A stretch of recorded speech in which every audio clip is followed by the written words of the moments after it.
Hi guys, this is part 9 of my top 100 Vita games list. Make sure to check out the other 8 videos that have come so far.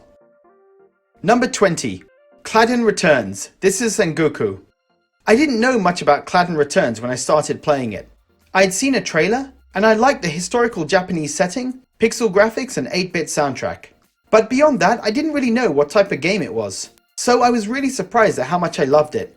It's a top-down action RPG dungeon explorer that's fun to play and super challenging in the later levels. There's so much to do in this game, and even when you finish the main levels, there are bonus levels and a 99-floor roguelike dungeon to explore. It's a shame there wasn't a Western physical release, which I think explains why so many people haven't played it, but it's an excellent game if you give it a chance. 19. KILLZONE MERCENARY. Part of the selling point of the Vita was the second analog stick, which would allow first-person shooters to be truly playable on the go. KILLZONE MERCENARY was the game that truly demonstrated how good the Vita was for first-person shooters. The graphics are still some of the best for the system, and the gameplay was superb. There was a lot of variety to the missions, and this was the first KILLZONE game where I was actually interested in the story. As you play, you earn credits for pretty much anything you do, and you can use them to buy new weapons and accessories. There was so much variety to the weapons and the options for loadouts. I preferred the stealth approach, using my temporary invisibility cloak and silenced guns, but you could go all guns blazing with shotguns and rocket launchers if you preferred. It wasn't especially long, but with the multiplayer, variety of challenges for the single player levels, and bot zone that allows you to play the multiplayer maps against the computer controlled enemies, there was a lot of reason to keep playing after you finish the game. 18. SteamWorld HEIST. SteamWorld HEIST is a tactical RPG, kind of like XCOM, but in 2D. It's set in space and follows Captain Piper and her crew as they take on evil pirates and the evil Red Queen. The gameplay was easy to get to grips with, and the short levels make it perfect for a handheld. It's also really addictive. Whenever I failed a level, I would jump back in and try again. The characters are varied and their powers really make them feel distinct and useful. I finished the game, but I haven't deleted it from my Vita. I've come back to it a few times, and I'm happy to keep playing it and slowly make my way to the platinum.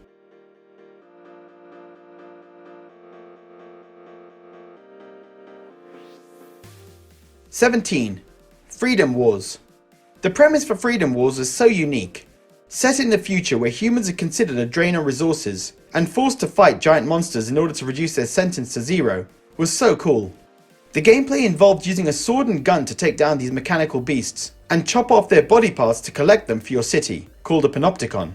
Individually, the shooting and melee combat weren't brilliant, but together the gameplay worked well, and I loved making my way through the story. It took me around 30 hours before I reached a point where I couldn't beat levels anymore because they became too difficult. But going online a few months ago, there was still a really dedicated and helpful community of players that made those tough levels manageable. This is another example of AAA gaming on the go, and a must-own game for Vita fans.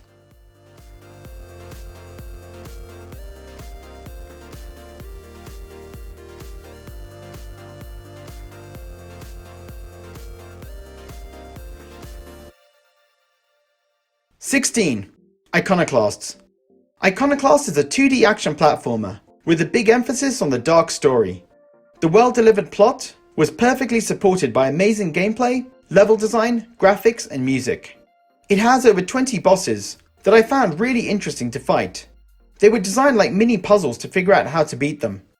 If you like 2D Metroidvanias or story-driven games, then I definitely recommend picking up Iconoclasts.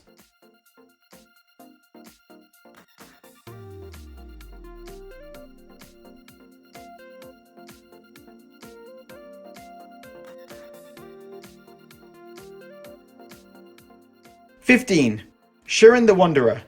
SHIREN the Wanderer is a top-down RPG roguelike game where you venture into an increasingly difficult set of randomly generated levels, fighting monsters while trying to reach the top of the tower. The game is hard, frustrating, and dense at first.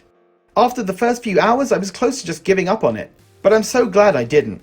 Once you understand the game, you begin to appreciate how all the mechanics work together, and SHIREN the Wanderer just clicked for me. It's definitely not a game for everyone, but if you're a fan of roguelike games, and also tough games like Dark Souls, then you'll probably like SHIREN.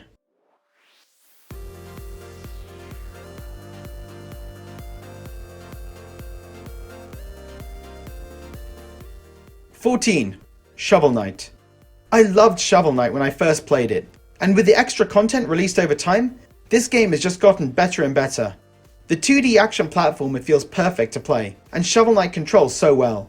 The music, graphics and story are all excellent, and the Spectre Knight story content, which was released in 2017, really added to the game's story.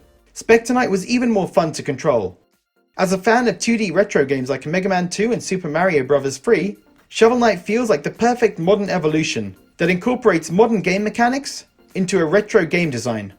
Also, the variety of bosses are brilliant.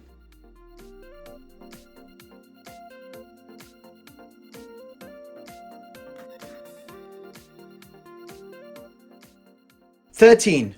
Velocity 2X. I was a big fan of Velocity Ultra on my Vita, and 2X was even better. It's kind of a cross between a 2D action game and scrolling shoot 'em up, but the emphasis is on speed and accuracy. Getting through a level within a time limit, killing all enemies, and collecting all the pods can be tricky, but also very satisfying to get a perfect on a tough level. I also enjoyed the boss battles, which turned the game into a bullet hell shooter. It's a smart and unique game that changes up the shooter genre and also has a really cool sci-fi soundtrack.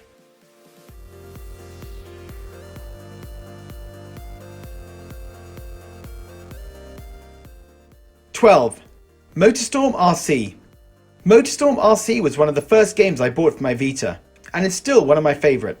It's a racing game where you control an RC car through races or time trials, with stages themed around the levels of the console Motorstorm games. It's so much fun racing the cars around, and there's a great attention to detail. It can be pretty challenging, but that feeling of accomplishment when you scrape victory on a tough track makes it worth it.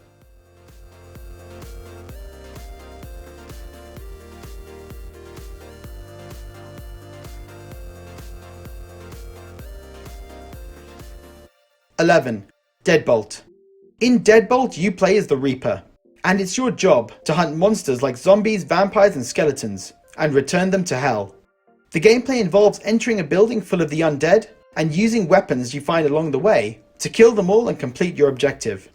Each level is like a puzzle, and trying to figure out the best approach, and which enemy to kill first and how, can take a lot of trial and error.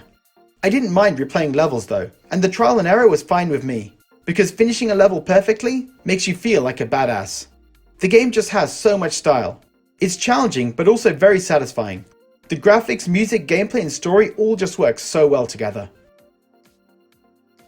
So guys, tune in next week for the final part of my top 100 Vita games. And let me know in the comments what you think of the list so far. Thanks for watching.